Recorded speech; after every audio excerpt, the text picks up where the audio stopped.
Let's talk assessment. So you've been wondering, like, how do you track the progress students are making? It's kind of like you want to track observations and conversations, product. You want to kind of bring this to a mark, and you're not sure exactly how to go about doing this.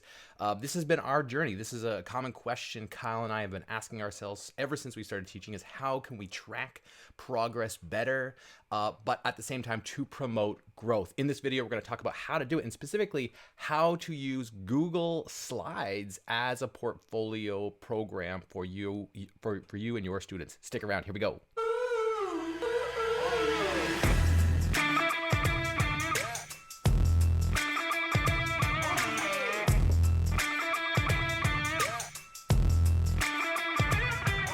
Hey, Math Moment Makers, John here from Make Math Moments. And if you have not yet subscribed to the YouTube channel, hit the bell, hit the notification button so you can get the notifications for all of our videos. Now, like in the intro, in this video, we're going to share actually a lesson from one of our courses inside the Make Math Moments Academy. We have a full course on assessment for growth.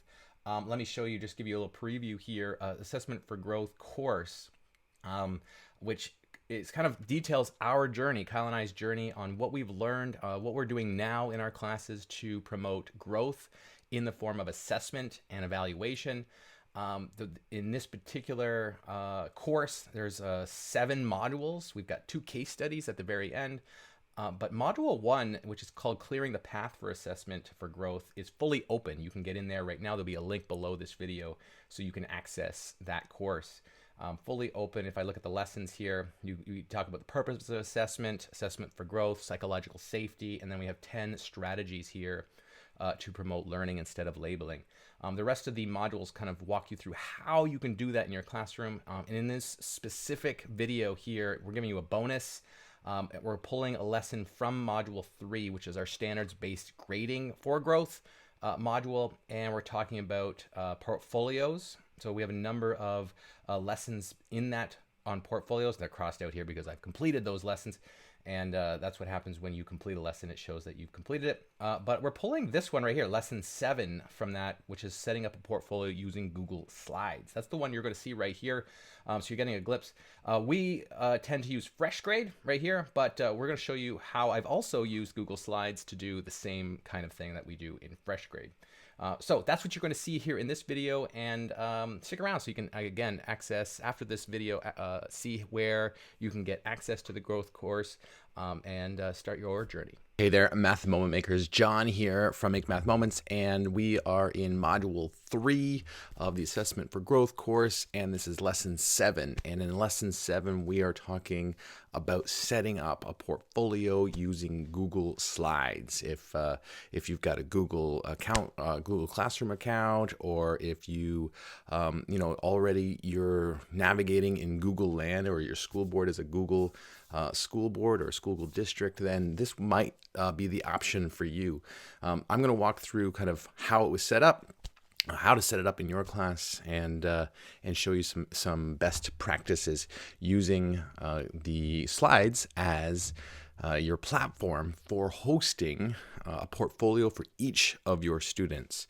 And so if you have not yet, say, watched lesson 6, which is how do you do that same thing in FreshGrade, you might want to do that just to get kind of see the comparison between the two systems. But if we think about what we're after here is, remember, we're trying to set up a system to capture growth, showcase that growth, give the ability to change or adjust and reward growth, and also keep track of a grading system that kind of captures all that, because a lot of teachers still have to give a grade depending on their district or their school. So that's the plan here, is like, how do we set that up here in a portfolio-based system?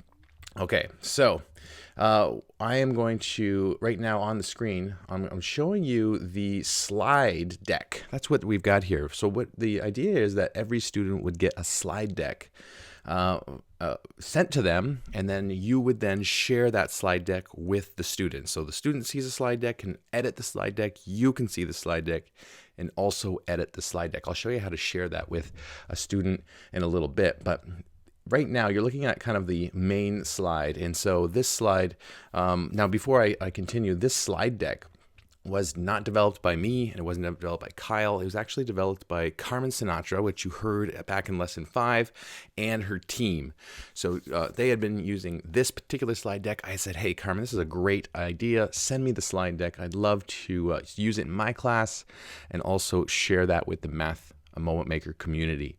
So I wanted to give that big shout out to them. They've put all of these slide templates together. It's a pretty nifty, slick operation they've set up over here. So the idea is that you would give students this slide deck, and here is like the title screen. It's like your name, and this is the course you're in, and it's your evidence of learning portfolio. And the idea here is that students will build slides to show their learning and understanding on the learning goals that you set up, right? In previous lessons, you learned about learning goals and how to set those learning goals up so that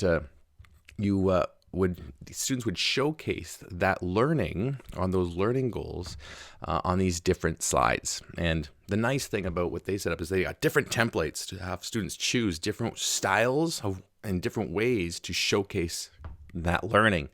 So that's what you're seeing right here. It says use any of these templates. There's 5 different templates that they've created to do that. So the next thing you would have to do, remember, is the same as in any other standards-based grading for growth system, is to create your learning goals. What are the big ideas, right? What are we gonna capture here? What do we want students to know that they have to showcase? In our fresh grade system, we had listed them as activities. Here, you're going to list them in, say, a chart or table so that students can then see what expectations they're responsible for. Some of the other systems you saw was in the spreadsheet. You saw them across the top. Another one was we had a paper-based one with the bubbles that you could fill in, and the learning goals were across the bottom. And these are the big ideas we want students to be assessed on. So this one file that we're looking at here could have, the title, and it could be Unit 1 here, and it could be like, say, these are all the number sense learning goals. And then here are your number sense learning goals. She and her team have the learning goals in the middle. We've got, say, lesson numbers. So it looks like they are linking them to lesson numbers. You might want to list these as learning goals. That's what I would do because I've kind of organized my course by learning goal. And also here's evidence of learning. So the idea here is a student would put a link to a slide here so that the teacher or the student can then click here to jump to those learning goals and see the evidence. And the idea is this would continually build. Okay, so for example, that slide is showing the learning goals for the number sense strand, but then you might have another chart for the polynomials or the algebra strand, and another strand and another strand, and so on. You get the sense there. So this would continually build. Okay, and the nice thing about why this is really slick is because of Google's collaboration tools, right? Like, if you've shared a Google Doc, both of you can write it at the same time, both of you have access to see it. It's going to be there for you in your Google Drive to say either search up the kid's name and then boom, and there it is, or you're storing them all in the same spot so that both of you can see this.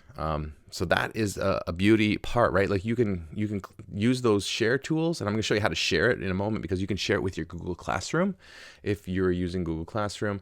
I like to see the version history so you can see how the student built the slide deck. That's like a pro tip here is you can click here, see the version history. You can see all the changes that were made over time and who made those changes.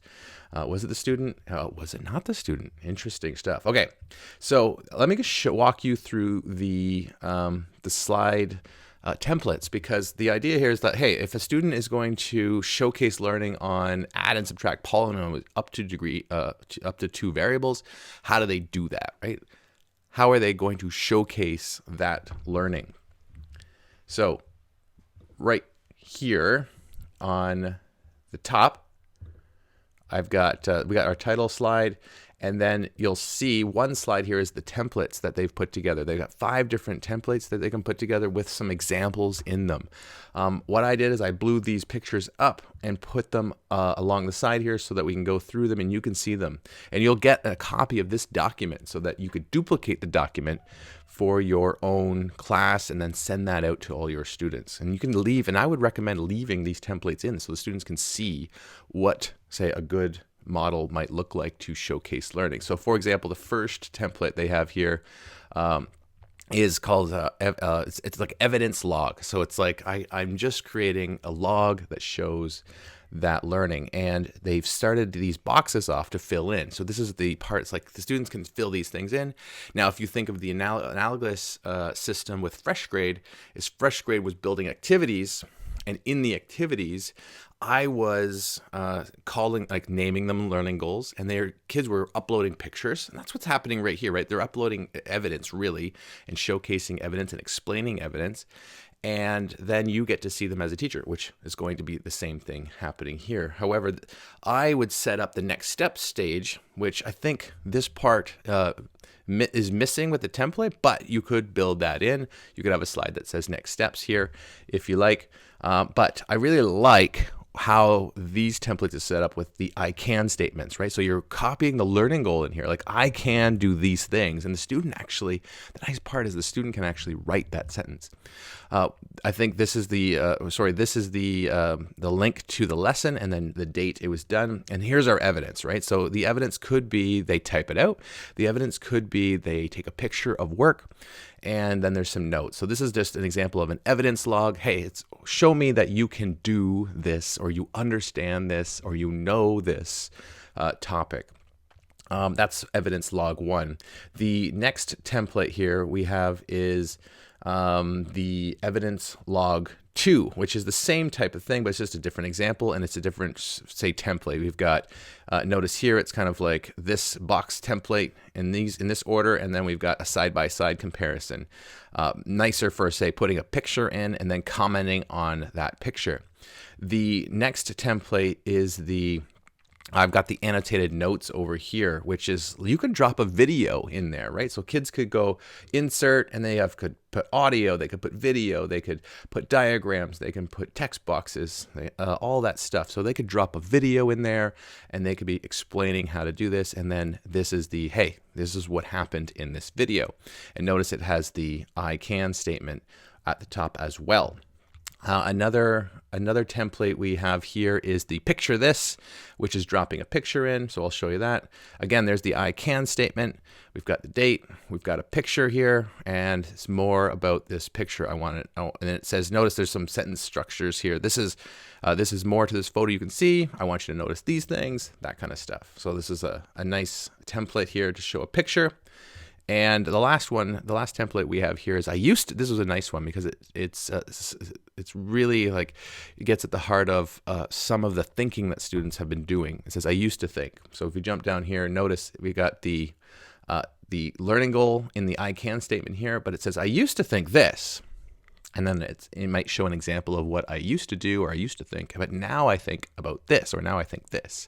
So the idea behind this slide is clearly getting the growth. We show the growth from one style of or one moment of thinking into the new moment of thinking. Students can comment on that. They can put the video in that. They can do whatever in there. They can drop all of those same inserts into that slide. So you get to see that growth there. And so those are the 5 different ones. Now, obviously, you can make up your own. You just create a slide, and then before you share it out with your students.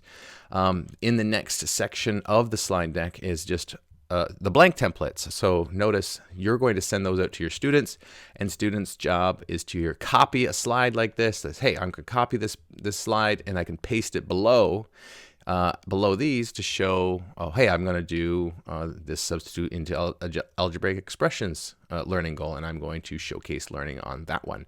So they would paste that below. So they choose one of the templates. Here are all the blank templates for them to choose from, but fill in. and then they would add to that portfolio over time. And so the great part is that builds over time. They have full customization over that. You get to you can add comments, you can annotate over it. Students can do that. You can see that growth, and it will change. And the great part too is you can go check that version history to see how it's changed over time. It's a really slick system. The only thing that this system does that FreshGrade doesn't is that FreshGrade was built. A markbook is built into it. So if you set up your categories and you set up your weightings, it's going to automatically calculate a mark if you needed it to. Now, if you're using this system, you're going to still have to figure that part out. You're still going to have to go, okay, well, now I've seen evidence on learning these learning goals, and what grade am I going to assign based on my scale that I've seen, let's say, on the overall expectations from number sense. And then you would come up with a scale and put that down here on this. But I really like how this is laid out, and I really like how easy it is for students to upload stuff to this. Like, this is also students who are used to Google and making slides in math class or maybe other math classes. This is going to be a little bit easier for them to navigate than, let's say, FreshGrade, just because FreshGrade's a new platform. Like, when you're adding FreshGrade, you're adding a different platform into the already existing platforms that students have. And you know that sometimes that can be tough to navigate between platforms. But if you're already using Google, you might want to go this route. Last thing I'm going to do here in this tutorial video is showcase how to send that all out to everyone using Google Classroom. Pretty simple. You've got that file saved in your documents and in your Google Classroom. Here's my test class, Google Classroom. All we're going to do is create an assignment, and we're going to attach that. And the nice thing is Google will make a copy automatically for everyone. And then it's shared with you, and you have a way to access it. So you just hit classwork. We're going to click create an assignment, and we're going to you're going to give it a title. You're going to say this is your portfolio. And you can give it a better title, some instructions in here, and here's just the ad. You're going to go to your Google Drive. I've starred mine so I can easily find it, and that's the file I was just showing you. Now, clearly, you're going to want to duplicate or download that file, duplicate it, and then give it a name for your course. And I'm just going to hit insert, and notice it's attached. And down here, it says students can view. We want to make a copy for each student. That's the key move there, so that they can edit that copy. Okay, so make a copy. Now they have full editing privileges, and you're going to be able to also access that copy because it's going to be in the assignment for them. All right, so I'm going to, now you can make it ungraded or graded. You could add your own rubric here. So Google Classroom itself has the ability to kind of build a grade book here for you. You can play around with those things there. I would say this would be a pro move here. I would make a section or a topic called ongoing, and then I can assign that to everybody. And when I go to look at all of this, hang on, it's thinking. There we go. And then in my classwork, I have a section that's ongoing, and I usually just keep that, because once you have more sections or more topics, I usually keep that at the top so students can access that quite quickly. So notice you'll be able to see that. They'll be able to see that activity and access all of those things. And then you can hit your gradebook, which is your gradebook is over here on Google Classroom. So that's it. You would just easily share that file. They got a copy of it. Now they can start adding to it and building it along the way.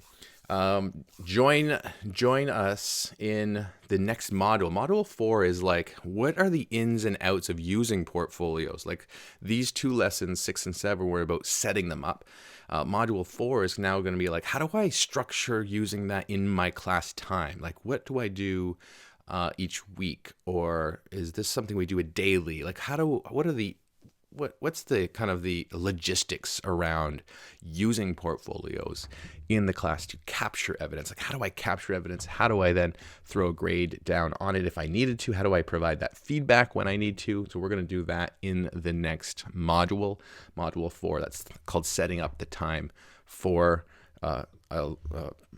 learning for growth or assessment for growth. So look forward to seeing you there, and don't forget to grab all the files that you need to make this happen. Hey there, Math Mo Makers, welcome back. And we hope that we kind of walked you through how to set this up in Google Slides for your students. I did this when we were remote learning for a couple of my classes. I took a slight detour from the use of FreshGrade. That's what we use now to model and track all of the progress, all of the observations and conversations students are making. Or doing, and we're kind of putting that into a grade and thinking about standards-based grading all in there, or outcomes-based grading all in there. And in this video, you just saw how to do that, how to capture and have students build their own portfolios of learning through Google Slides. So that was lesson 7 from module 3, which talks all about standards-based grading or outcomes-based grading. We talk about how to use portfolios. We talk about how to do that in FreshGrade. You watched how to do it in Google Slides. The module 4 after that is how to build time into your course so that you can do these things and do them well and not kind of take up all of your time. So that's module 4. You can get into this course. Remember, module 1 is completely open right now. There's a link right below. You can access that course. But it is it is in our academy, and you can get 30 days for free inside the Make Math Moments Academy, which is loads of time to actually complete the full course. And then if you like, just hit the cancel button on your subscription, and you won't be billed because you get 30 days for free. And even if you cancel right away, you get those 30 days regardless whether you have canceled immediately after you subscribed or not. So that's for you. That's all for you, so you can change your assessment practices. So that helps you and your students in your math class. Hopefully you take advantage.